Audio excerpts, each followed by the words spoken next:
नमस्कार। जेठ 10 गते भारतबाट स्वदेश फर्किएर अर्घाखाँचीको सिद्धगङ्गा नगरपालिका स्थित हरि माविको क्वारेन्टाइनमा बस्दै आएका 45 वर्षीय देवबहादुर विकले मङ्गलबार राति आत्महत्या गरे। आरडीटी पोजिटिभ रिपोर्ट आएका उनले जेठ 24 गते गरिएको स्वाब सङ्कलनको पीसीआर रिपोर्ट यतिका दिनसम्म आएन। आत्महत्याको कारण नखुले पनि कोरोनाको त्रास र क्वारेन्टाइनको अत्यास लाग्दो बासले उनलाई मानसिक रूपमा विक्षिप्त पारेको भने पक्कै थियो।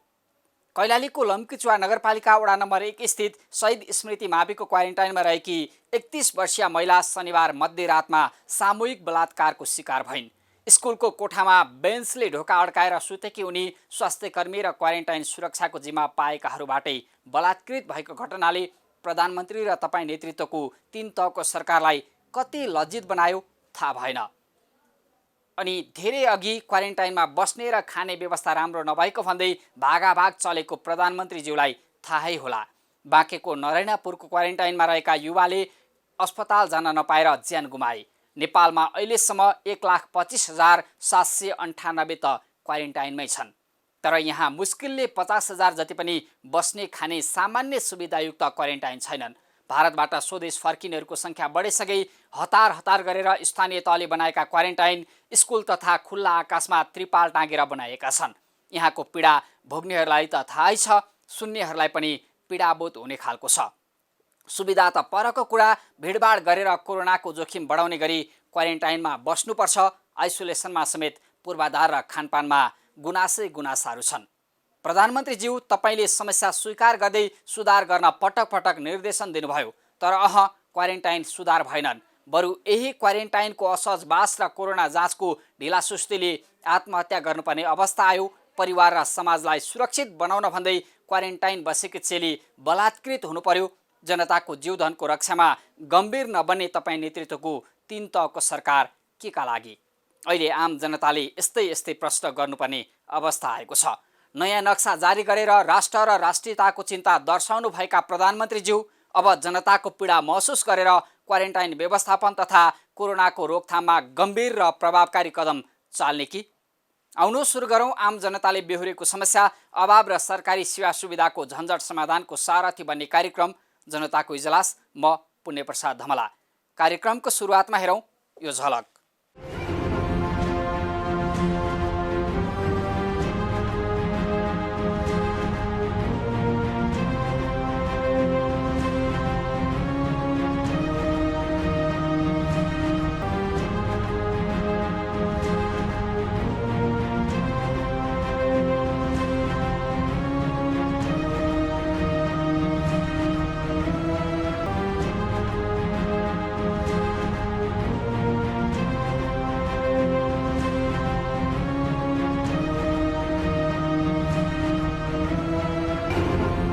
स्वागत छ कार्यक्रम जनताको इजलासमा। आज हामी काठमाडौँका फुटपाथ व्यापारी र काठमाडौँ महानगर बीच निरन्तर चल्ने लुकामारीको स्थलगत वास्तविकता देखाउँदैछौँ। अख्तियार दुरुपयोग अनुसन्धान आयोगलाई निजी क्षेत्रबाट हुने अनियमितताको छानबिन र कारबाही गर्ने गरी अधिकार क्षेत्र विस्तार गर्ने गरी भइरहेको तयारीबारेको रिपोर्ट र संसदीय समितिका सदस्यको धारणा प्रस्तुत गर्दैछौँ। सङ्घीय मामिला तथा सामान्य प्रशासन मन्त्रालय अन्तर्गतको स्थानीय पूर्वाधार विकास कार्यालयमा गरिएको स्थलगत खबर अनुगमनसहित उपस्थित भएका छौँ। अब पहिलो विषयको कुरा गरौँ। फुटपाथ व्यवसाय कतिपयको जीवन गुजाराको माध्यम, तर यसैका कारण कतिपय पैदल यात्रुदेखि चालकसम्मले हैरानी बेहोर्नु परिरहेको छ। काठमाडौँ उपत्यकाका फुटपाथ व्यवसायमाथि बेला मौकामा हुने धरपकड र सडक पेटीको व्यवसायको निरन्तरताबारेको स्थलगत सामग्री अबका क्रममा। नुनदेखि सुनसम्म किन्न पाइने असल क्षेत्र जहाँ बिहानदेखि बेलुकासम्म आम सर्वसाधारणको निकै ठुलो भिडभाड लाग्ने गर्छ। अर्थात् यहाँ नुनदेखि सुनसम्म हरेक चिज किन्न पाइन्छ। यति मात्र होइन, यहाँका फुटपाथमा समेत खुट्टा टेक्ने ठाउँ हुँदैन। पछिल्लो समय कोभिड-19 यो कोरोना भाइरसको बीचमा सरकारले लगाउनु केही खुकुलो बनाएसँगै असन क्षेत्रमा पनि चहल पहल व्यापक बढेको छ। यही क्रममा यहाँका जुन स्थानीय र हेर्न सक्छौँ हामी जागरण युवा समूह, यसै गरी नेपाल प्रहरी र महानगर प्रहरीको सहकार्यमा यति बेला यहाँको फुटपाथलाई हटाउने कार्य भइरहेको छ। अर्थात् कोभिड-19 र मठ मन्दिरको सहर काठमाडौँ उपत्यका र ती मन्दिरहरूमा पनि फुटपाथमा कब्जा भएको भन्दै यहाँका विभिन्न स्थानीय क्लब र विभिन्न समूहहरूले विरोध गर्दै पछिल्लो 10 दिन यता निरन्तर रूपमा काठमाडौँ उपत्यकाका असन इन्द्रचोक लगायत काठमाडौँका यहाँका मुख्य गल्लीहरूमा फुटपाथ पसल हटाउने कार्य भइरहेको छ।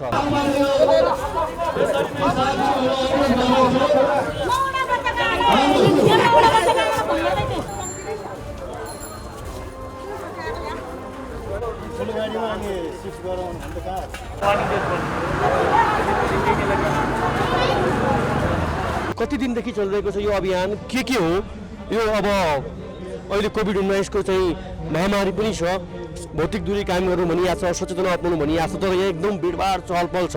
केही लकडाउन खुकुलो भएसँगै तपाईँको कार्यक्रम के हो? यो फुटपाथ व्यवस्थापनलाई सधैँ हटाउने हो या अहिले कोभिड-19 को बिचमा मात्रै हो?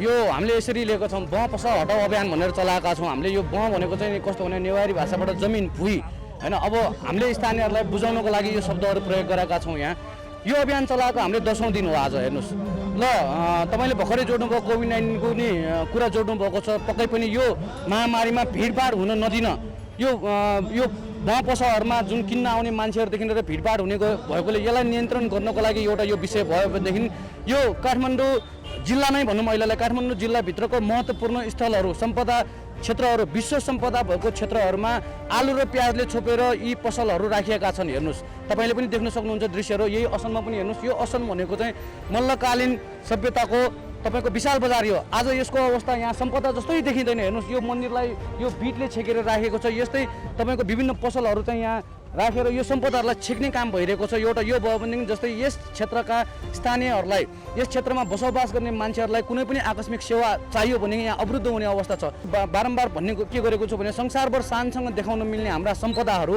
विश्वले हेर्न आउँछन्। हेर्नुहोस् हाम्रो सम्पदाहरू, तर यो जुन बँ पसलहरू छन् यसलाई व्यवस्थित नगरिकन यो सम्पदा संरक्षणको कार्य पनि सफल हुँदैन। त्यसकारण यो अभियान हामीले चलाएको 10औं दिनमा पुगेको छ आज। जस्तै दैनिकी यहाँ आएर व्यापार व्यवसाय गरेर खाने, मैले अघि नै पनि भनिरहेको छु, नुनदेखि सुनसम्म किन्न पाइने हो असन क्षेत्र, त्यसै पनि भिडभाड हुने क्षेत्र। झन् बिहानीको समयमा फुटपाथ पसलहरूको पनि निकै भिडभाड हुन्छ र उहाँहरूको पनि दैनिकी जोडिया हुन्छ। अब यसलाई व्यवस्थापन गर्नुपर्छ भन्नका लागि लामो समयदेखि बहस भएको छ, तर समाधान भएको छैन। अब महानगर छ, यसलाई हेर्ने नगर प्रहरी छ, तर नगर प्रहरीले पनि देखेको नदेखेको चाहिँ गर्छ भन्ने आरोप लागिरहेको छ। अब उहाँहरूलाई विकल्प के दिने हो त? उहाँहरूको पनि आक्रोश छ फेरि। एकदम यो सबैभन्दा महत्त्वपूर्ण प्रश्न नै यही नै हो। हेर्नुहोस्, विकल्प के दिने त भन्दाखेरि हामी जागरुक युवा समूहको विकल्प दिने। हेर्नुहोस्, हामी त स्थानीयहरू हौँ, हामी सर्वसाधारण जनता हौँ। यहाँ अति नै भइसकेपछि, अति नै पीडा भइसकेपछि हामी बाध्य भएर उठेर आएका हौँ। पक्कै पनि उहाँहरूलाई पनि खान पाउनुपर्छ। हेर्नुहोस्, कसैले पनि दुःख दिन पाइँदैन। र हाम्रो यो जागरुक युवा समूहको कुरा गर्ने हो भनेदेखि हामी कागलाई, पशु पन्छी, कुकुरलाई भोकै हुन्न भनेर हामी खुवाउन हिँडेका समूह पनि यही नै समूह हो। त्यसकारण मान्छेलाई दुःख दिने त हाम्रो नियत हुँदैन, यो प्रश्न नै उठ्दैन। त्यसकारण विकल्प रूपमा कुरा गर्ने हो भने स्थानीय निकायहरू, सम्बन्धित निकायहरू, सरकारवाला निकायहरूले चाहिँ यसको उचित विकल्प निकाल्नुपर्छ र सम्पदा संरक्षणको कार्य पनि अवश्य हुनैपर्छ। सम्पदा भएको स्थल यो होइन। संसारभर, बारम्बार दोहोऱ्याइरहेको छु, संसारभर शानसँग देखाउन मिल्ने सम्पदाहरू भएको ठाउँ यो एउटा भयो भनेदेखि यहाँभित्रको विशेषता भनेको साना साना गल्लीहरू पनि हुन्। हेर्नुहोस्, यहाँको चुक, बाहा, ननीहरू हाम्रा यहाँका विशेषताहरू हुन् भनेदेखि त्यो फुटपाथ पसल, त्यो बँ पसल कि यो गल्लीमै राख्नुपर्छ, अर्को ठाउँ छैन। चौडा सडकहरू कति छन् हेर्नुहोस्। अब तपाईँको मिडियामा मैले भन्नु पर्दाखेरि सिंहदरबारको त्यो अगाडिको बाटो छ नि, कति चौडा छन् हेर्नुहोस् त। त्यहाँ कुनै सम्पदा त छैन नि, होइन? ठिक छ, त्यहाँ राख्नै पर्छ भनेर पनि मैले जोड दिनु भने यसको विकल्प किन त्यहाँ नजाने त? अब यहाँ सम्पदै भएको स्थलमा संसारभर शानसँग देखाउन मिल्ने त्यो अन्नपूर्ण मन्दिर, त्यहीँ तल आलु र प्याजले छोक्नुपर्छ त? त्यो बँ पसल खान पाएन भन्दैमा त्यहीँ राख्नुपर्छ? ए बाबा, यहीँ विद्युत प्राधिकरण यहीँ अगाडिको ठुलो त्यहाँ बाटो छ, त्यहाँ किन राख्दैन मान्छेले त्यो पसल? त्यहाँ त्यो के अरे ग्रान्डी हस्पिटलको अगाडिको नयाँ बस्तीहरू छन्, त्यहाँ कहिले पनि फुटपाथ पसल राखेको देखिएन। भैँसीपाटीको त्यो चौडा सडकमा कहिले पनि फुटपाथ पसल राखेको देखिएन। बालवाटारको अगाडि फुटपाथ पसल राखेको देखिएन भने यो असनको एउटा सानो गल्लीमै फुटपाथ पसल रोएर देखाउने हामीलाई नै पर्छ भनेपछि उहाँहरूको त्यो 2-4 हजारको 2-4 सयको सामानहरू उठाउँदाखेरि उहाँहरूको आँखा रुन्छ भनेदेखि यी सम्पदाहरूमा भएका क्षति, यहाँ स्थानीयवासीलाई परेको पीडाको कुरा गर्ने हो भने हाम्रो आत्मा रोइरहेको छ भनेपछि पीडित को त? यो कुराको निर्भर गरेर कसैलाई पनि मैले भनिसकेँ नि, कसैलाई पनि दुःख नहुने गरी, कसैलाई पनि मर्का नपर्ने गरी, सबै नेपाली खुसी हुने गरी उचित विकल्प निकाल्नै पर्छ। अब हामी यति बेला असममा छौँ र यहाँ जुन फुटपाथ व्यवस्थापनको कुरा यति बेला भइरहेको छ, म केही व्यवसायीहरूसँग जसको दैनिकी फुटपाथसँग जोडिएको छ, म उहाँसँग पनि केही कुराकानी गर्छु। जस्तै यो दुईजना दिदीहरू हुनुहुन्छ, थोरै म उहाँसँग पनि कुराकानी गर्छु। तपाईँहरू यही व्यापार व्यवसाय गर्नुहुन्छ, तपाईँहरू पनि यो र्यालीमा सहभागी भएर आउनु भएको छ होइन? अब फुटपाथले गर्दाखेरि चाहिँ अस्तव्यस्त भयो, हिँड्न पाइएन, आकस्मिक सेवामा पनि समस्या भयो, निकै भिडभाड भयो। हुन त यो असम नुनदेखि सुन पाइने ठाउँ, तपाईँहरूले कसरी लिनु भएको छ अहिले योलाई? तपाईँहरूको भनाइ के छ? बाटोमा राखेर बेचेको छैन, कुना कुनामा राखेर बेच्ने गरेको छ होइन? अब त्यसै त व्यापार गरेर खानु त परिहाल्यो, जसरी भए पनि घरको निर्वाह त चलाउनु परिहाल्यो। अहिले मात्रै होइन, यहाँ पसल राखेको त 2-3 पुस्तै हुन लागिसक्यो हाम्रो। म अहिलेसम्म 27 वर्ष भएछ म यहाँ काठमाडौँ आएको। अहिलेसम्म चाउ बेचिरहेको हो, त्यो चाउ हामी कुना कुनामा बसिरहेको छ। समस्या त छ नि बाबु, किन न सानो बच्चाहरू छ होइन, बच्चालाई खुवाउनै पर्यो होइन, मन्दिरलाई नछेकिकन राख्न दिन पाए हुन्थ्यो भन्ने कुरो त हो नि हामीहरूको त। त्यो अवरोध चाहिँ गरेको खासै छैन, त्यो ढोका छेक्यो, मन्दिर छेक्यो, त्यस्तो कुरो चाहिँ कसरी जोडेर आएको खुल्लै छ, त्यो साइडमै छ नि त, खै कसरी त्यसरी अहिले यो जोडिँदै आएको कुरोहरू। अब यहाँ 30औँ वर्ष 40औँ वर्षदेखि सधैँ यसैले यही व्यवसायले गरेर खाएर सबै आफ्नो जान परिवार पालेका पनि छन्। अब अहिलेसम्म हुन त अब यसो गर्नु पाउनै पर्छ भन्ने कुरो चाहिँ होइन, तर साइडमा त्यो गरिखान नि पाउनुपर्छ। हाम्रो पो दैनिक यहाँ जोडिएको होला, अलिकति व्यवस्थापनको तरिकाले अलिकति अब एउटा ठाउँमा चाहिँ महानगरपालिकाले बजार खोल्दै हुन्थ्यो, हामीलाई सजिलो हुन्थ्यो भन्ने माग तपाईँहरूको छैन? महानगरपालिकामा जानु भएको छैन? त्यो गरेको हो नि कसैले, अब त्यो गर्ने ठाउँ व्यवस्था बनायो भने व्यापारी पनि बसिहाल्छ नि होइन, त्यो छैन नि त। तर हामीले त उपयुक्त ठाउँ भयो भने त हामी पनि यसरी बस्न त को चाहन्छ र? चाहँदैन नि। तर हामीलाई त यस्तो भयो, अहिले एक त कोरोनाको पालोमा यस्तो भइछ, अनि हामी कहाँ गएर बस्ने? हामी चाहिँ खानु पर्दैन, हाम्रो चाहिँ छोराछोरी छैन। उहाँहरूले भन्नुहुन्छ वृद्धाश्रममा लगेर हामी सामान दिन्छौँ भने हामीलाई लुटेर, हामीलाई रोएर, आँसु झाराएर चाहिँ लगेर वृद्धाश्रममा दिएको त राम्रो हुन्छ भन्नुहोस् त? हुँदैन नि त। भने मास म्युजियम भन्नुहुन्छ, यहाँ डबल पनि त संसार पसलाएको छ, यसरी फुटपाथलाई मात्रै दोष किन दिनुहुन्छ? फुटपाथले भन्दा बेसी पसलहरूले निकालेछ नि त, पसलहरूलाई चाहिँ किन केही गर्नु हुन त तपाईँहरूले कारबाही? जस्तै गरिब मात्रै मार्ने। सुमन, यो आवाज महानगरपालिकामा जुन नगर प्रहरी छ, नगर प्रहरीमाथि बारम्बार व्यवसाय र नगर प्रहरी बीच धर प्रकट हुँदै गरेका दृश्यहरू धेरै देखेका छौँ हामीले। र जुन व्यवसायको सामान लिएर गइसकेपछि के हुन्छ भन्ने कुरा आज मैले व्यवसायीसँग लिन खोज्दैछु, यसको वास्तविकता हामी खोज्दैछौँ। किनकि व्यवसायको सामान ल फुटपाथमा पसल राखियो, फुटपाथमा चाहिँ पसल सञ्चालन गरियो हेर, लगेको सामान त व्यवसायको हक हो, त्यो सामान त व्यवसायले फिर्ता पाउनुपर्छ निश्चित जरिमाना तिरेपछि। तर व्यवसायको सामान नगर प्रहरीले लगेपछि नदिने, बिचमै हराउने, तोडफोड हुने भन्ने व्यवसायका धेरै गुनासा हामी माझ आएका छन्। हजुर, तपाईँको सामान नगर प्रहरी लगाएछ? हाम्रो भागेर परेको छैन हाम्रो चाहिँ तर लखडेर लगाएर भित्र जाँदैन, लगाएर जे गर्दैन यो गर्छ, हाम्रो गरेर खाने ठाउँ पनि छैन। भित्र राखे पनि खोसेर लगिरहेको छ, हामीले के गर्ने त? लगेको सामान फिर्ता पाउनु भएको छ कि छैन? आधी बाटोमै हराउँछ सामान लगे पनि, हामीलाई गरेर चाहिँ खाना दिनुपर्छ। हराउँछ सामान के गर्ने? हामी 20 वर्ष भयो, 22 वर्ष भयो गरेर खाएको, अरू सामान जाने ठाउँ छैन, गरेर चाहिँ खानुपर्छ, ल्याउने बेला पनि जरिमाना तपाईँले चाहिँ जस्तै अहिले तपाईँले राखेको सामान उठाएर लग्यो भने कति तिर्नुहुन्छ? यो आधी सामान हराउँछ, आधी सामान लकडाउन भयो होइन, हामी घरमा बस्यौँ, बोल्नुहोस् न, एक-एकजना रुपियाँ लगानी गरेर हामीले सामान ल्याउँछौँ, किन हामी हात थाप्न जाने होइन नि त। हामीले ल्याएको ठाउँमा खोसेर लान्छ, खोसेर लगेपछि लिन जाँदाखेरि बाटोमै हराउँछ, हामीले खाली हात फर्केर आउनुपर्छ। तर यस्तो पनि भने हामीलाई घरबारबाटै निकालिदियो रे, घरमै बस्नु पाउँदैन रे, अनि हामीले उनीहरूलाई केही त आफ्नो तपाईँहरूको आवाज म एक-एकको लिन्छु, सत्य कुरा बोल्नुहोस् तपाईँहरूले पनि। त एउटा तपाईँहरूले पनि महानगरमा नगर प्रहरीलाई पैसा चाहिँ बुझाउनुपर्छ, खुवाउनुपर्छ भन्ने कुरा पनि आउँछ, हो? सत्य हो यो? सामान लिन जाँदाखेरि पैसा लिन्छ, आधी सामान हराउँछ, थोरेको 200 लिन्छ, धेरैको 500-600 लिन्छ पैसा। हामीलाई असन चाहिँदैन, असन भन्दा क्राइट एरिया, व्यापारी सङ्घलाई तरकारी बजार एउटा क्राइट एरिया तोकिदियोस्। महानगर हाम्रो यहाँको ओडाले होइन, कुनै पनि उसले हामीहरूलाई क्राइट एरिया तोकिदियोस्, हाम्रो व्यवसाय हामी गरेर खान्छौँ। बस हाम्रो भनाइ यो, नगरले उठाउँछ ठिक छ, उसले उठाउनु पर्ने हो, उठाउँछ, समय अवधिभन्दा बढी राखेमा उठाओस्, तर उठाएको सामान जरिवाना लिगे हाम्रो सामान नष्ट नगरिकन दियोस्। मेन हाम्रो भावना त्यो हो। गरिया छ नष्ट गरिया छ। हाम्रो सामान आदि पनि आउँदैन, जुन आदि आएको सामान पनि हाम्रो बेच्न लायक हुन्न। नगरपालिका गर्दा म आफै तिरेर ल्याएको छु। मेरो 2टा गाडा जाँदाखेरि चटपटेको 2टा गाडा जाँदा मैले 2टै गाडाको गाडा दिएको छैन, मैले दिया छैन नदिएको कुरा। तरकारीहरू पनि दिएको छैन, जुन उनीहरूले उठाएर लगेको सामान आउँदैन, कुरा त्यति मात्रै हो। यो सबै लगेर खाइदिन्छ नि कसले दिन्छ र? नगर प्रहरीले सबै लर त्यसले सबै लिएर जान्छ नि यहाँबाट खाइदिन्छ। 32 गते यो गल्लीबाट पोकोमा राखेको बिहान 8 बजे। अनि मेरो कपडा हो होइन, कपडा हो मेरो पोकोमा यसरी म एक्लै थिएँ। मलाई लखटेर गएर एकजना सिभिलमा स्थानीय को हो म चिनिनँ है, अनि लखटेर लगेर भित्री 2 चोकभित्र अगाडि गएर लछार पछार गरेर सामान लिएर गएको छ। अनि म माग्न जाँदाखेरि आउँदैन भनेको छ, सामान दिएको छैन, लिलाम भनिरहेको छ। बस बेचेर खाने मान्छे के हाल्छ ल भन्नु त? यिनीहरूले यस्तो गरेर उठाएर लिएर हिँडेको सामान पनि कोठाभित्र राखेको सामान खोजी लगिरहेको यिनीहरूलाई यस्तो गर्नु हुँदैन नि। एकचोटि उठा भनेपछि हामीले उठाएर लैजान्छ, उनीहरूले खोसेर हातबाट छिनेर नलैजानु पर्ने भनेको तपाईँहरूले चाहिँ व्यापार गर्न पाउनु पऱ्यो, व्यवस्थापन हुनु पऱ्यो भने तपाईँहरूको माग। हजुर व्यापार गर्न पसलमा राख्ने मान्छेहरूले त व्यापार गर्दा खान्छ, हामीले बाटोमा राखेको मान्छेले के गरेर खाने ल भन्नु? कोठा भाडा 3 महिनाको कोठा भाडा मागेछ घरबेटीहरूले, हामीले के गरेर दिनु? के गरेर खाने? बालबच्चा कसरी पाल्नु ल भन्नु न? यिनीहरूले सबै यस्तो गरी खोसी भित्र कोठाभित्र राखेको पनि यिनीहरूले आएर यसरी लैजान्छ। कसरी दिनु? के पुऱ्याउनु पऱ्यो उनीहरूले हो कि नै? के दिनु पऱ्यो? राखेर एकचोटि 2चोटि दिएर हुन्छ? उहाँहरूले के गर्नुहुन्छ, एउटा लुकामारी खेलेको जस्तो नि। हामी आउँछौँ, हामीलाई थाहा छ यो गल्लीबाट कहाँ जानु मिल्छ र यो चोकबाट कहाँ जानु मिल्छ भने हामीलाई थाहा छ। तर हामी गइसके पछाडि उहाँले फेरि आएर त्यही ठाउँमा आएर पसल राख्नुहुन्छ। यो पनि आज हाम्रो 9 कि 10औं दिन 11 दिन भयो। हामी पहिलो दिन, दोस्रो दिन, तेस्रो दिन हामी यसो गरेका छौँ र हामीले चाल पाएँ नि। त्यसपछि हामी त्यो ठाउँमा गएर हामी चाहिँ जफत गरेका पनि हौँ।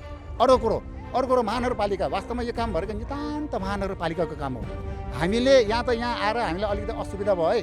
यो फुटपाथमा जानेहरूलाई यहाँको बटुवाले नट ओन्ली चाहिँ यो लोकल्स के पिपुल होइन, यहाँको आउनेहरूलाई चाहिँ साह्रै अप्ठ्यारो भयो। उहाँले के पनि गर्नुहुन्छ भने मोटरसाइकलबाट तपाईँ आउनुहोस्, भिन्न पत्रकार नभइकन मोटरसाइकल एकछिन छुनु भयो भने त उहाँले चाहिँ मुखमा आएको ज्याएको त्यो गाली गर्नुहुन्छ। हामीले पटक हामीले चाहिँ यो चाहिँ सुनिराख्नुपर्छ। देखो होइन, उहाँले गाली गर्नुहुन्छ। यो ठाउँ मेरो हो, किन चाहिँ तिमीले अब कसरी उहाँको भयो? यो त अब या त उहाँले चाहिँ कसैले चाहिँ के टिप्स के भन्छ नि त्यो हप्ता चाहिँ दिएको होला, त्यो चाहिँ हामी जान्दैनौँ। र अघि पनि मैले भने यो काम भनेको नितान्त महानगरपालिकाको भएर र यहाँको महानगरपालिकाले पनि उहाँहरू चाहिँ ड्रेसमा आउनुहुन्छ है। ड्रेसमा आउँदाखेरि उहाँहरू चाहिँ भाग्नुहुन्छ।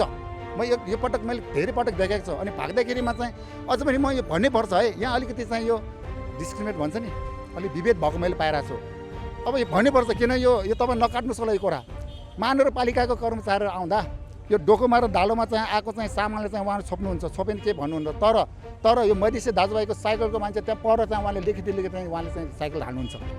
यी प्रतिनिधिमूलक आवाज जोडे मैले दर्शकलाई र अन्तमा हामी अझै पनि भन्छौँ यो जुन कार्य छ यो कार्य आफैमा पनि सकारात्मक छ।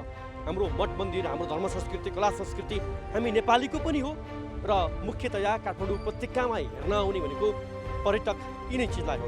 त्यस कारणले यसलाई व्यवस्थापन गर्नुपर्छ, दुई मत छैन। तर सडकमा आफ्नो गाँसबाससँग जोडिएका व्यवसायको आवाज पनि सरकार र महानगरपालिकाले गम्भीरतापूर्वक सुन्न आवश्यक छ। र यति बेला यहाँका व्यवसायीले पनि भनिरहेका छन् हामी सडकमै यहाँ यो फुटपाथ नै असल नै चाहिन्छ हामीलाई भनेका छैनौँ। हामीलाई एउटा राम्रो ठाउँमा विकल्प दिए हामी व्यवस्थित तरिकाले व्यापार व्यवसाय गर्छौँ भन्ने आवाज पनि यहाँका व्यवसायको छ। र यति बेला यो दृश्य देखाइसकेपछि हेर्न सक्छौँ हामी जुन यो अभियान सञ्चालन गर्ने जुन नगर प्रहरीसँग मैले प्रतिक्रिया लिएको छु, जहाँ व्यवसायीले नगर प्रहरीले लिएर जाँदा बाटोमा आदि सामान हराउने र पूर्ण सामान नदिने तर जरिमाना लिने भन्ने गुनासो व्यवसायले गरिरहँदाखेरि नगर प्रहरीले भने एकजना व्यवसायीको पनि सामान नहराउने र कुहिने सामान तत्कालै दिने र अन्य सामान चाहिँ लिलामी गर्ने भनेर दाबी गरेको छ। एकपटक नगरपालिकाको नगर प्रहरीको यो प्रतिक्रिया पनि गर्नुहोस्। अहिले जुन यहाँका स्थानीय जुन असम क्षेत्रका स्थानीय अभियन्ताहरूले यो फुटपाथ हटाउनु भएको छ, तपाईँहरू पनि आउनु भएको छ, नेपाल प्रहरी पनि सहभागी छ। यसरी उठाएको सामान तपाईँहरूले गर्नुहुन्छ कि स्पष्ट रूपमा आम नागरिकले बुझ्दै गरी भन्नुहोस्। हाम्रो यो अहिले यसरी उठाएको सामानहरू अहिले मात्र होइन कि योभन्दा अगाडिदेखि नै सबै सामानहरू उठाएको सामानहरू हाम्रो टेकु ब्यारेक छ, त्यहाँ जम्मा हुन्छ। त्यहाँ चाहिँ जम्मा भएर त्यहाँ चाहिँ जब धेरै भएपछि हाम्रो चाहिँ पहिला पनि यो प्रक्रियाबद्ध लिलामी प्रक्रियामा पनि गएको हो। त्यो धेरै भएपछि चाहिँ हामीले लिलाम गर्छौँ। अब यहाँ सबै समातेको सामानहरू समातेर त्यहाँ चाहिँ अन्य गरिन्छ, फिर्ता कुनै चिजहरू हुँदैन, सबै लिलामी हुन्छ। सड्ने गरे चिजहरू सबै त्यहाँ अहिले पनि हेर्न सकिन्छ। सबै कसरी निकाल्नुहुन्छ, कहाँ निकाल्नुहुन्छ लिलाम? तपाईँले सूचना कहाँ हुन्छ? गोलगोटामा सूचना हुन्छ, काठमाडौँ महानगरपालिकाले नै सूचना गर्छ। यी व्यवसायको आवाजलाई पनि महानगरपालिकाले गम्भीरतापूर्वक सुनोस् र स्थानीयले जुन हिसाबले आफ्ना प्रतिक्रिया, स्थानीय युवा समूहहरूले जुन हिसाबले आफ्ना आवाज उठाएका छन् तिनका आवाजलाई पनि उचित तरिकाले सम्बोधन होस्। हजारौं व्यक्तिको जीवन गुजारा जोडिएको फुटपाथ व्यवसायले अन्य धेरैलाई अप्ठ्यारोमा पारिरहेका छन्। तर विकल्प सहितको दीर्घकालीन व्यवस्थापनमा भन्दा स्थानीय तह र नगर प्रहरी बेला मौकामा धरपकड गर्न र केही समयपछि देखेर पनि नदेखी जस्तो गर्ने खेल खेलिरहेका छन्। महानगर प्रहरीको आर्थिक लेनदेन समेत जोडिएको आरोप लाग्ने फुटपाथ व्यवस्थापनमा कहिले महानगरले दिगो व्यवस्थापन खोज्छ? आम प्रतीक्षा यसैको छ। अब आजको अर्को विषय, संवैधानिक प्रावधान विपरीत अख्तियार दुरुपयोग अनुसन्धान आयोगलाई निजी क्षेत्रको अनियमितता अनुसन्धान गर्न दिने गृह कार्य थालिएपछि निजी क्षेत्रका व्यवसायीहरू त्रसित हुन थालेका छन्। आयोगले आफ्नो अधिकार क्षेत्रभित्रको काम प्रभावकारी रूपमा गर्न नसकेको भन्दै प्रश्न उठिरहेका बेला निजी क्षेत्रका अनियमितता र भ्रष्टाचारबारे छानबिन अनुसन्धान र मुद्दा दायरको अधिकार दिने तयारीले निजी क्षेत्रमा तरङ्ग पैदा गरिदिएको छ। अख्तियार दुरुपयोग अनुसन्धान आयोग विधेयक 2076 को व्यवस्था र निजी क्षेत्रमा बढेको त्रासबारेको यो रिपोर्ट हेरौँ। सरकारले अख्तियार दुरुपयोग अनुसन्धान आयोगलाई निजी क्षेत्रको भ्रष्टाचारमा समेत अनुसन्धान र कारबाही गर्न पाउने गरी अधिकार प्रदान गर्न लागेपछि निजी क्षेत्रमा खैला बैला मचिएको छ। आयोगको क्षेत्राधिकार क्षेत्रको विषयमा नै प्रश्न उठेका बेला अख्तियार दुरुपयोग अनुसन्धान आयोग विधेयक 2076 मार्फत निजी कम्पनी, बैंक, सहकारी संस्था र मेडिकल कलेजहरूको अनियमितता र भ्रष्टाचारको छानबिन, अनुसन्धान र मुद्दा दायर गर्न पाउने अधिकार अख्तियारलाई दिन लागेको बारे निजी क्षेत्रले विरोध गरिरहेका छन्। 2076 साल असार 24 को मन्त्री परिषद बैठकले अख्तियार दुरुपयोग अनुसन्धान आयोगले निजी क्षेत्रका वित्तीय संस्था, मेडिकल कलेज लगायतको अनियमितता छानबिन गर्न पाउने प्रावधान सहितको विधेयक संसदमा पेश गर्ने निर्णय गरेको थियो। अख्तियार दुरुपयोग अनुसन्धान आयोग ऐन 2048 को दफा 2 मा सार्वजनिक संस्थाको अनियमितता हेर्ने जिम्मा अख्तियारलाई दिएको छ। सार्वजनिक संस्थाको परिभाषाको दायरा बढाएर नेपाल सरकार, प्रदेश सरकार वा स्थानीय तहको पूर्ण वा आंशिक स्वामित्व वा नियन्त्रणमा रहेको वा प्रचलित कानुन बमोजिम स्थापित आयोग, समिति, संस्थान, प्राधिकरण, निगम, कम्पनी, प्रतिष्ठान, बोर्ड, केन्द्र, परिषद, बैंक, मेडिकल कलेज र सोसँग सम्बन्ध अस्पताल वा यस्तै प्रकृतिका अन्य कुनै सङ्गठित संस्थालाई सार्वजनिक संस्थाका रूपमा राखिएको छ। विधान व्यवस्थापन समितिको प्रस्तावित व्यवस्था अनुसारै विधेयक पास भए निजी बैंक, कलेज, मेडिकल कलेज, सहकारी लगायतमा भएको अनियमितताको अनुसन्धान अख्तियारले गर्न पाउनेछ। राष्ट्रिय सभाको विद्यमान समितिबाट यो विधेयक छलफलका लागि राष्ट्रिय सभा बैठकमा पठाउन लागि छ। नयाँ विधेयक अनुसार प्रचलित कानुन बमोजिम स्थापित बैंक, कम्पनी, मेडिकल कलेज, अस्पतालहरू समेतलाई अख्तियारले अनुसन्धान गर्न पाउनेछ। कुनै सङ्गठित संस्था अन्तर्गत कम्पनी ऐन 2063, सहकारी ऐन 2074 र संस्था दर्ता ऐन 2034 अन्तर्गत दर्ता भएका संस्थाहरूमा समेत अख्तियारले अनुसन्धान गर्न पाउनेछ। मन्त्री परिषदका नीतिगत निर्णयलाई अख्तियार हेर्न नपाउने पुरानो प्रावधानलाई केही संशोधन गरेर व्यक्ति वा कुनै निजी सङ्घ संस्थाको स्वार्थ वा लाभमा भएका निर्णयहरूमा अख्तियारले अनुसन्धान गर्न पाउने व्यवस्था गरिएको छ। हाल विधायमान समितिमा रहेको विधेयक पारित भएपछि मात्रै राष्ट्रिय सभामा पेश हुनेछ। राष्ट्रिय सभाबाट पारित भएपछि अख्तियार दुरुपयोग अनुसन्धान आयोग विधेयक 2076 प्रतिनिधि सभामा लगिनेछ। प्रतिनिधि सभाले पास गरेपछि राष्ट्रपतिबाट प्रमाणीकरण गराई कार्यान्वयनमा जानेछ। प्रधानमन्त्री तथा मन्त्री परिषदको कार्यालयले आफूसँग छलफल नै नगरी निजी क्षेत्रको अनियमितता हेर्न पाउने गरी अख्तियारलाई घुसाइएको भन्दै आपत्ति जनाएका छन्। कतिपय निजी व्यवसायहरूको छाता सङ्गठनले विरोध जनाउँदै गर्दा नेपाल चेम्बर अफ कमर्स राष्ट्रिय सभामा दर्ता भएपछि विधेयकको मस्यौदा हेरेर प्रतिक्रिया दिने बताउँछ। अहिले चाहिँ हामीले त्यो अध्यादेश हेरौँ, त्यो खालि यो भएन यो भन्नुभन्दा अनि त्यो एक दुईजना वकिल राखेर कुरा गरेर मात्रै गर्नुपर्छ। सरकारलाई पहिले जस्तो हवाम बोल्नु हुँदैन। नेपालमा वित्तीय कारोबारहरूमा अपराध बढ्यो भनेर अन्तर्राष्ट्रिय मुद्रा कोष, विश्व बैंक लगायतले छुट्टै कानुन बनाएर काम गरिरहेको भए तापनि वित्तीय कारोबार सम्बन्धी अनियमितता अख्तियारले हेर्नुपर्छ भन्ने सुझाव बारम्बार आइरहेको थियो।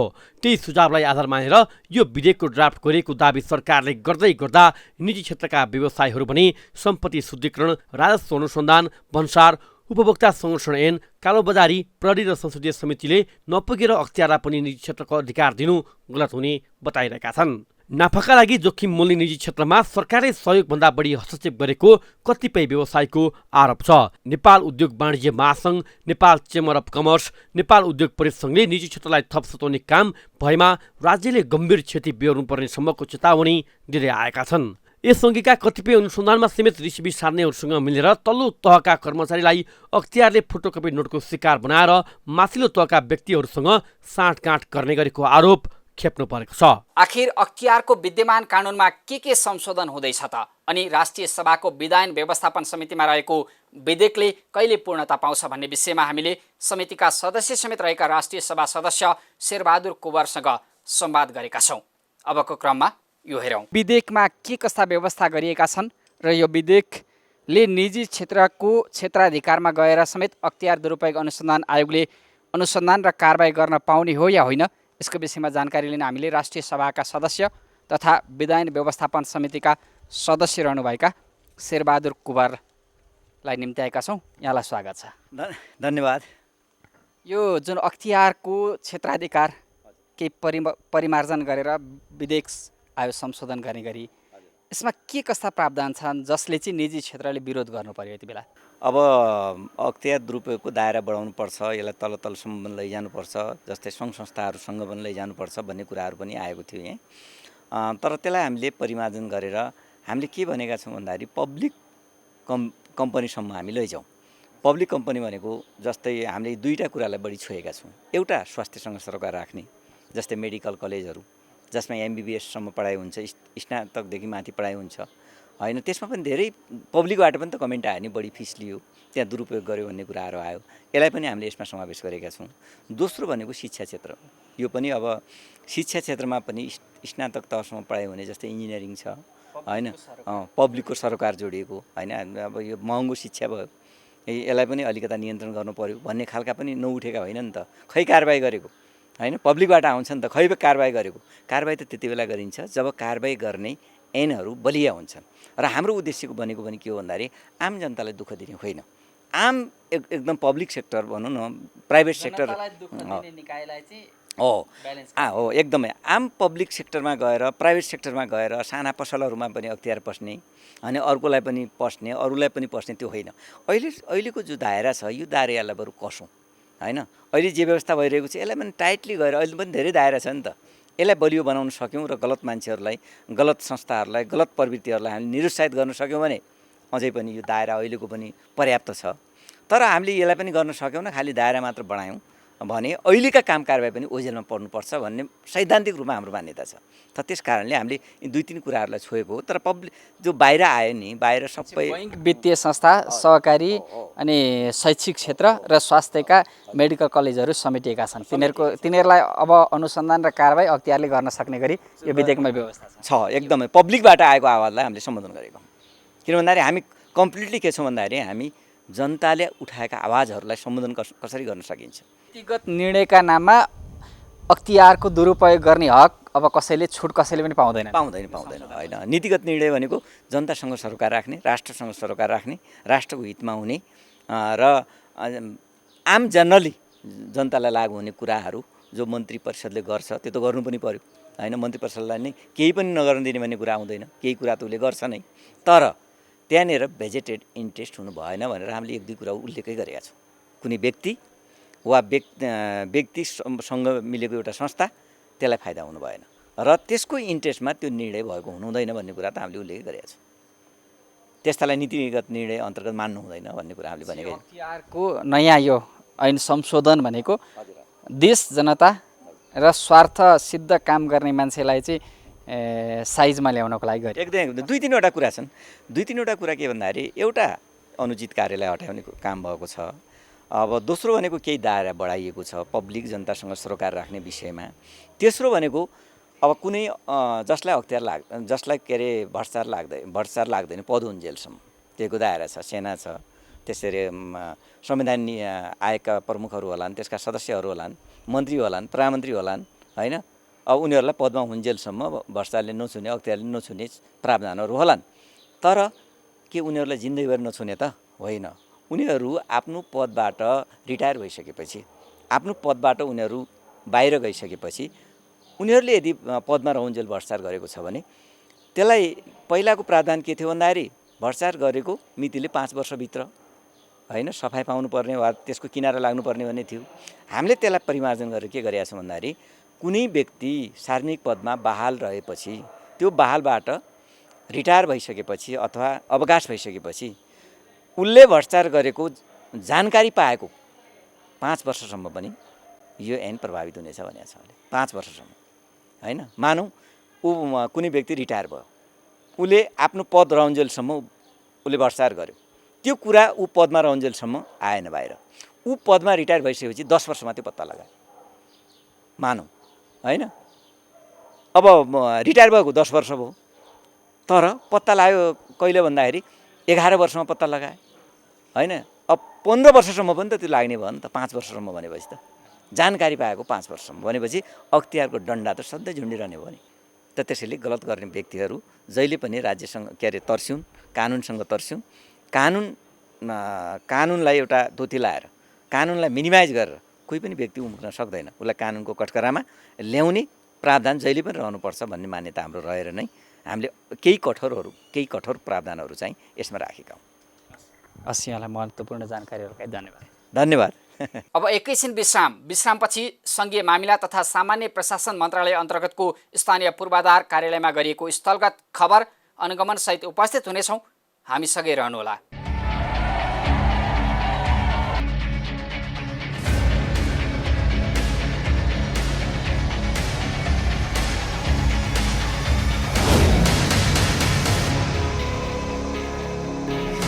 विश्रामपछि स्वागत छ। तपाईँ हेर्दै हुनुहुन्छ कार्यक्रम जनताको इजलास। हामीले कार्यक्रममा देश र जनताको सेवामा उत्तरदायी हुनुपर्ने विभिन्न सरकारी तथा अन्य कार्यालयमा पुगेर स्थलगत खबर अनुगमन गर्दै आएका छौँ। आज हामी सङ्घीय मामिला तथा सामान्य प्रशासन मन्त्रालय अन्तर्गतको स्थानीय पूर्वाधार विकास कार्यालयमा पुग्दा के देखियो त हेरौँ यो स्थलगत खबर अनुगमन।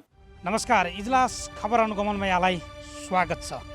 हामी यति बेला पुलचोक स्थित सङ्घीय मामिला तथा सामान्य प्रशासन मन्त्रालय अन्तर्गत रहेको स्थानीय पूर्वाधार विकासको कार्यालयमा आइपुगेका छौँ। खास गरी करिब 3 महिनाको हाराहारीमा सरकारी कार्यालयहरू बन्द भए। कोभिड-19 कोरोना भाइरसको सङ्क्रमणको त्रासमा जोखिम न्यूनीकरण गर्नका लागि सरकारी कार्यालयहरू बन्द गरिएका थिए। तर सरकारले असार 1 गतेदेखि सरकारी कार्यालयहरू 2 सिफ्टमा चलाउनु, त्यो पनि स्वास्थ्य उच्च सतर्कता अप्नाएर कार्यालय सञ्चालन गर्नु भन्ने निर्देशन दिएको छ। हामी आजको कार्यक्रममा कर्मचारीहरू स्वास्थ्य सतर्कता कतिको अप्नाएका छन्, सेवाग्राही आउँदा कस्तो सावधानीका नियमहरू अवलम्बन गरिएका छन्, त्यो लगायतका विषयमा हामी तपाईँलाई प्रस्तुत गर्नेछौँ। आउनुहोस् कार्यालयभित्रै जाउँ, त्यहाँको अवस्था कस्तो छ हामी तपाईँलाई त्यो देखाउँछौँ। हामी स्थानीय पूर्वाधार विकासको कार्यालयमा आइपुगेका छौँ। घडी पनि हेरौँ एकपटक 10:20 गएको छ। दर्ता चलानी म भित्र जान्छु। सर नमस्ते, आराम हुनुहुन्छ? म प्रमोद कार्की टाढा छु। प्रमोद कार्की। अनि कसरी व्यवस्थापन गरेर राख्नु भएको छ? म त नयाँ आएको भर्खर जता ठिकै छ। अब बिहान 8 बजीदेखि आएछ, 1 बजीसम्म काम गर्नु।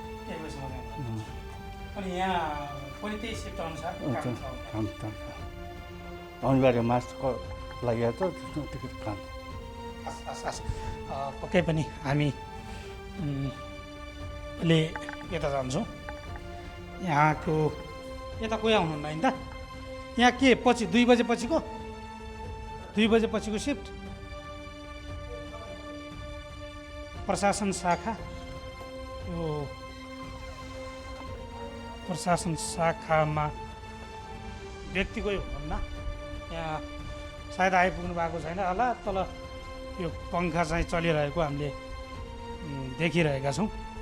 यहाँ एउटा तौलिया पनि राखिरहेको छ। हामी बारम्बार भनिरहेका छौँ यो सरकारी कर्मचारीहरूले तौलिया राख्न मिल्दैन भनेर मन्त्री परिषद बैठकले नै निर्णय गरेको थियो। तर यहाँ तौलिया राखेको पनि हामीले देख्यौँ।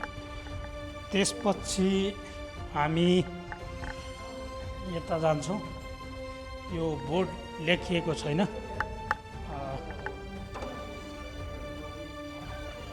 यहाँ पनि उपस्थित हुनुहुन्न कर्मचारी सायद दुई सिफ्टमा यो पङ्खा भर्खर मात्रै बन्द गरिएको छ हामी आइसकेपछि कोही पनि यहाँ देखिएन हामी यता जान्छौँ यहाँ सूचनाले लेखिएको छ कोठाबाट बाहिर निस्किँदा बत्ती एसी र पङ्खा बन्द गर्नु भन्ने बानी गरौँ भन्ने रहेछ यहाँ मैले कोही देखिरहेको छैन तर ब्याग चाहिँ मैले देखिरहेको छु यता पनि कोही हुनुहुन्न कति बेला आउनुहुन्छ थाहा भन्छ हामी त बिहान 8 बजी आएर आउनुपर्ने सर पनि आउनु बेला हुन्न हस् पक्कै पनि हामी यताको कार्यकक्ष जान्छौँ जहाँ यो स्थानीय पूर्वाधार विकास तथा कृषि सडक विभागमा छौँ हामी यति बेला अनि यो कार्यकक्षमा जान्छौँ यो कार्यकक्षमा पनि कर्मचारी आउनुभएको छैन यद्यपि हामीले अगाडि नै जानकारी गराइसकेका छौँ किनकि कार्यालयहरू 2 सिफ्टमा सञ्चालन छन् बिहानदेखि र दिउँसोदेखि साँझसम्म 2 सिफ्टमा विभाजन गरिएको छ त्यो अन्तर्गत कति कर्मचारी छन् छैनन् यो कोरोना पछि कति कर्मचारीहरू बाहिर जिल्ला बाहिर छन् उनीहरू आउन सकेका छैनन् त्यो बाध्यता हामीले बुझिरहेका छौँ तर हामी यति मात्रै हो कार्यालयमा सतर्कता कतिको अप्नाइएको छ यो कोभिडमा कर्मचारी आउँदा सेवाग्राही आउँदा भन्ने विषयमा तपाईँलाई हामीले देखाइरहेका छौँ हामी अर्को तलमा जान्छौँ जहाँ त्यहाँको अवस्था कस्तो छ हामी तपाईँलाई त्यो पनि देखाउँछौँ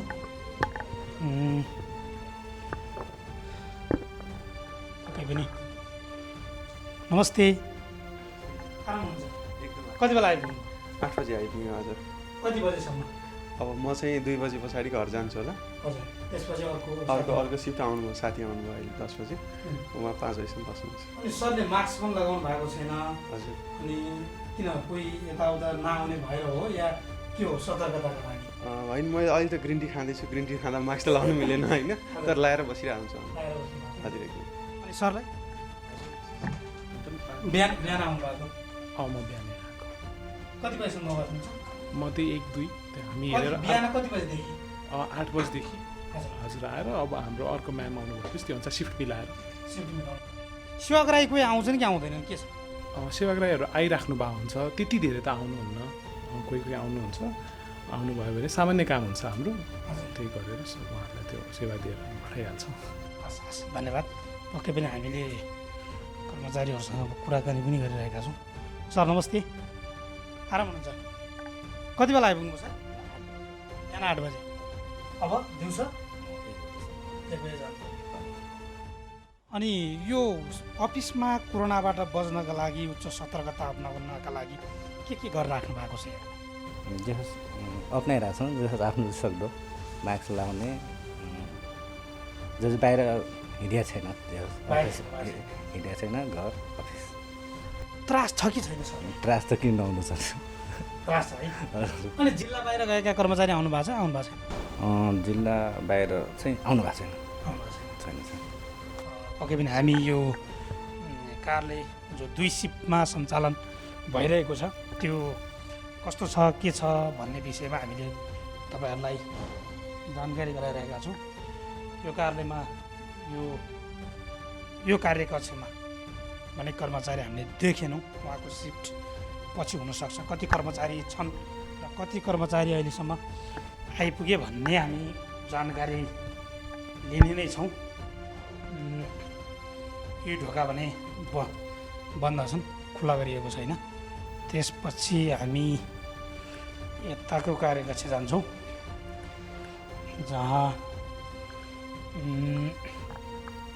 यहाँ पनि कोही हुनुहुन्न 1 जना 2 जना 3 जनाको कार्यकक्ष हो तर यो कार्यकक्षमा हामीले कसैलाई देखिरहेको छैनौँ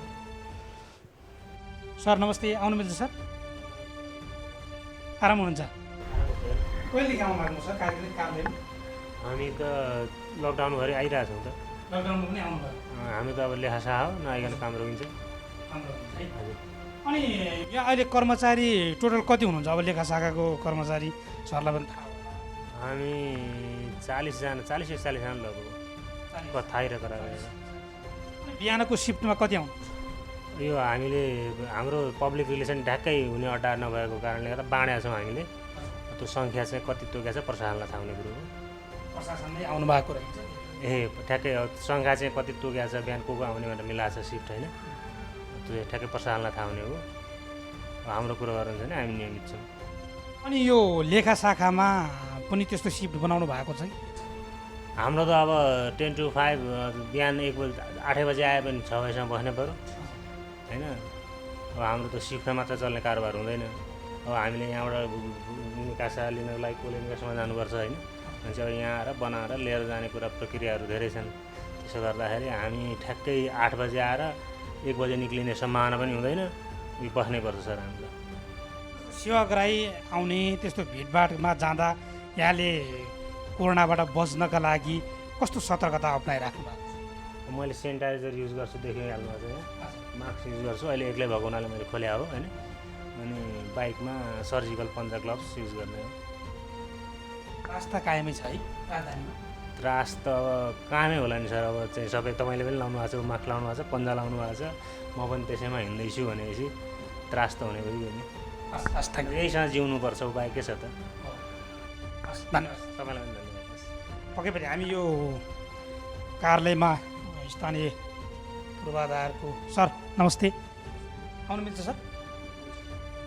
म 8:30 बजीतिर आइपुगेँ। 8:30 बजीतिर 1 बजे 2 बजीसम्म बस्नु। हजुर। अनि यो सतर्कताका लागि कोरोनाको जो जोखिम छ यसको सतर्कताका लागि यहाँले यो कार्यालयमा कस्तो कस्तो उपाय अवलम्बन गर्नु? अब सेनिटाइजर त त्यहाँ देखिहाल्नु भयो है, तपाईँ आउँदाखेरि भर्याङमा दुईवटा राखेको छ। एउटा त्यो भयो। अर्को कुरो चाहिँ अब यदि मान्छेको फ्लो बढी भयो भने अथवा चाहिँ हुने स्थिति भयो भने मास्क लगाउने, एक्लै बस्दा त जरुरी भएन होइन। मास्क लगाउने, पन्जा लगाउने, अब यस्ता कार्यहरू भएको छन्। सबै उसलाई सेनिटाइजरहरू दिइरहेको छ यसरी होइन। सेनिटाइजर युज गर्छौँ। अनि बेला बेलामा गएर बाथरुममा गएर चाहिँ साबुन पानीले हात धुने त्यस्तोहरू छ। अनि 2 सिफ्टमा भनेपछि बिहान कति दिउँसो कति भन्ने त्यस्तो केही? अब हामी विभाजन गर्दैछौँ होइन। हामी विभागमा साह्रै थोरै कर्मचारी छ है। अब त्यो विभाजन गर्दा पनि एक किसिमले समस्यै देखिन्छ होइन। अब 25 जनाको दरबन्दी छ, 25 जनाको पनि पुरा दरबन्दी पुग्नु छैन। अनि भएका कर्मचारीलाई अब 2 सिफ्ट गर्दाखेरि यो फेरि जनसम्पर्क एकदम कम हुने कार्यालय हो।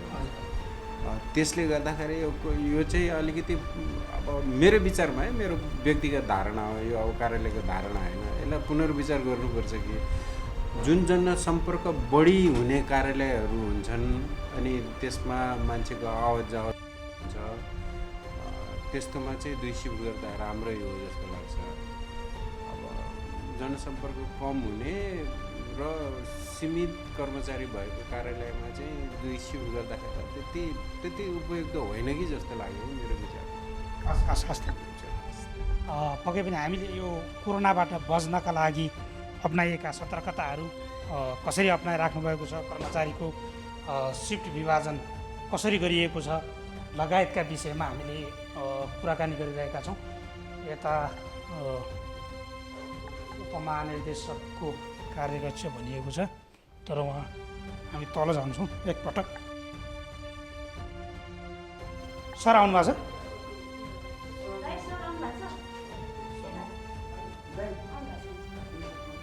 आउनु भएको है? हजुर आउँदै हुनुहुन्छ? हामी स्थानीय पूर्वाधार विकास तथा कृषि सडक विभागमा आयौँ र यहाँ कोरोनाको जोखिम कम गर्नका लागि, कोरोनाबाट बच्नका लागि विभिन्न सतर्कता अप्नाइएको बारे हामीले कर्मचारीबाटै सुन्यौँ र हामीले पनि देखायौँ। हामी यति भन्छौँ, अझै पनि देशभर कोरोना सङ्क्रमितको सङ्ख्या बढिरहेको छ। त्यसको सतर्कताका लागि सरकारले 2 सिफ्टमा कर्मचारीहरूलाई कार्यालयमा आउन निर्देशन दिएको छ। यद्यपि कतिपय कार्यालयहरूमा कर्मचारी थोरै भएका कारण पनि 2 सिफ्टमा सञ्चालन गर्न पनि समस्या भएको गुनासो पनि आइरहेको छ। तपाईँहरू पनि सुरक्षित हुनुहोस्। सेवाग्राही आउँदा र जाँदा र कर्मचारीले सेवा दिँदा पनि उच्च सतर्कता अपनाएर काम गर्नुहोस्, कोरोनाबाट बच्नुहोस्। हवस् त, आजका लागि इजलास खबर अनुगमन यति नै। क्यामेरामा सुमन निरौला र म बालकृष्णलाई पनि बिदा दिनुहोस्। नमस्कार। यसरी सरकारी कार्यालयमा पुगेर खबर अनुगमन गर्नुको एक मात्रै उद्देश्य हो निजामती कर्मचारी, सरकार, नागरिक र आफ्नो जिम्मेवारीप्रति उत्तरदायी बनुन् भन्ने। कुनै पनि बहानामा जनताको काममा ढिलासुस्ती नहोस्, बस हाम्रो चाहना यति। र यस्ता कुनै पनि पीडा, व्यथा, समस्या अनि सरकारी निकायबाट दिने सेवा प्रवाहमा भए गरेका कमजोरीबारे कार्यक्रम जनताको इजलास मार्फत निरन्तर खबरदारी गरिरहनेछौँ। तपाईँ हामीलाई आफूले बेहोरेका समस्या र गुनासो स्क्रिनमा देखाएको टेलिफोन नम्बर वा इमेल ठेगानामा टिपाएर वा पठाएर समस्या समाधानको साझा आवाज बन्न सक्नुहुनेछ। हवस् त, आजका लागि जनताको इजलास यति नै। तपाईँ हामीलाई युट्युब मार्फत हेर्न र फलो गर्न सक्नुहुनेछ।